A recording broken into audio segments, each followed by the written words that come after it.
Yan ang baka ko guys, nanginain dito sa aking taas ng lote. So kung tingnan nyo, ito yung paligid niyan. Kasama ko yung aking aso. So malinis naman na.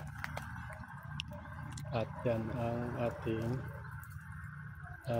area, no? So marami pa doon sa gilid, parang hindi ko pa nililinis. Yung tawag natin dyan dito ay baho-baho. So sa ilalim niya daming mga damo na pwede pang kainin ng baka. Yun ang bahay natin sa baba. Yun ang bubong, pantay lang. So dito taas ngayon. Bantay natin yung baka at nanginginain. So maganda, no? May mga puno na pilipil, hindi ko pa tinatabas. Kasi yun ang gagawin kong pinakabakod. Hindi na sila bababa doon kasi babakuran ko para hindi ko na siya tali-tali, parang free range na lang, free range cattle na lang. Kaya yun ang baka natin. Hindi nga lang kung paano nakain niya ipil-ipil. So sa baba niya ay marami rin damo.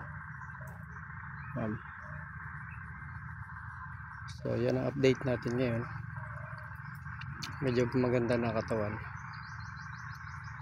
Sana maglandi na para mabuntis na nang magkaroon na tayo ng pambalik doon sa ating association. That's all for now. So another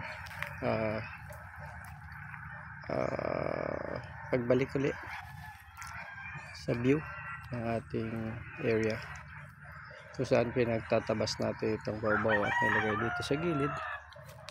Yan, sa gilid na, kaya napakaganda na ng ating area dahil gilid na natin. Siniguelas ito, murado yan, kaya lang hindi siniguelas ngayon. Naunahan na tayo ng mga bata. Dito natin pwede ilagay ang baka. So that's for now, thank you.